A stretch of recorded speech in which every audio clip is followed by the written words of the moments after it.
Some of you would have prepared for the Acies Mass by renewing your total consecration of St. Louis de Montfort.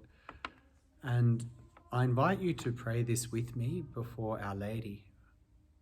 But I think it's worth just again remembering what is said and why we do this. Interestingly, in this total consecration, we address Jesus as eternal wisdom. I think that's something really important for us at this time to stop and reflect on.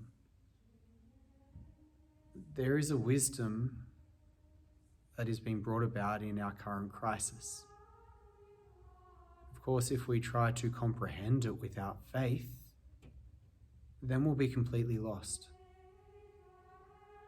And so this act of consecration then is going to be a renewal of trust.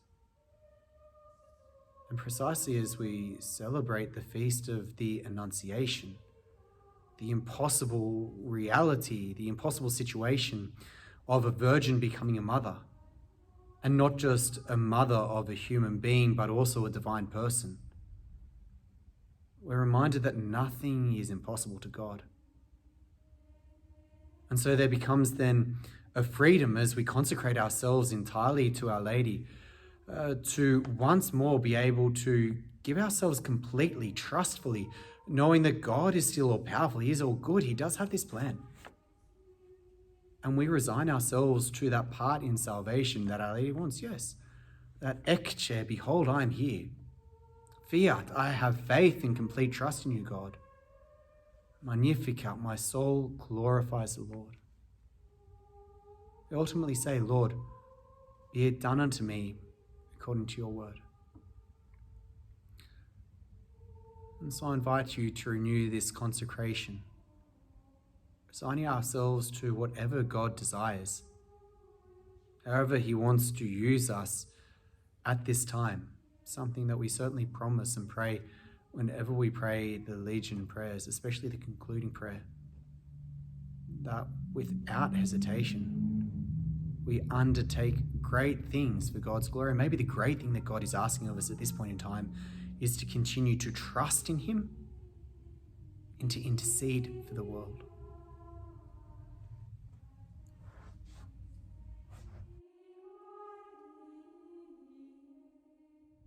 Eternal and incarnate wisdom, most lovable and adorable Jesus, true God and true man, only Son of the eternal Father and of Mary, always Virgin.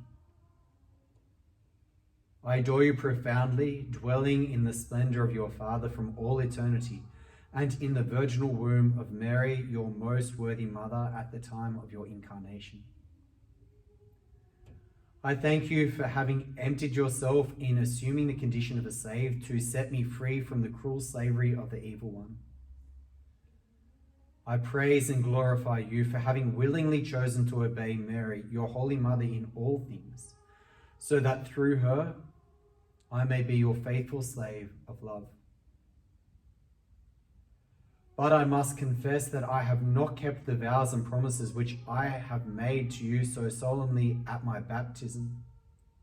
I have not fulfilled my obligations, and I do not deserve to be called your child or even your slave.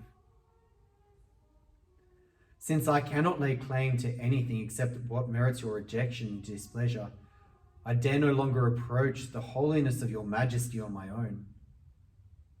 That is why I turn to the intercession and the mercy of your Holy Mother, whom you yourself have given me to mediate with you.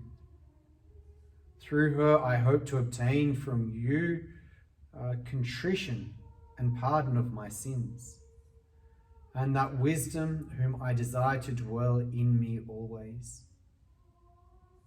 I turn to you then, Mary Immaculate, living tabernacle of God, in whom eternal wisdom willed to receive the adoration of both men and angels.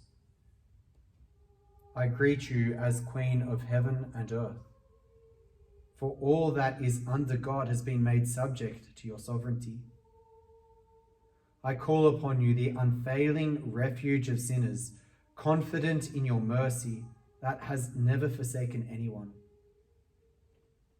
Grant my desire for divine wisdom, and in support of my petition, accept the promises and the offering of myself, which I now make, conscious of my unworthiness. I, an unfaithful sinner, renew and ratify today through you my baptismal promises. I renounce forever Satan, his empty promises, and his evil designs. And I give myself completely to Jesus Christ, the incarnate wisdom, to carry my cross after him for the rest of my life, and to be more faithful to him than I have been till now.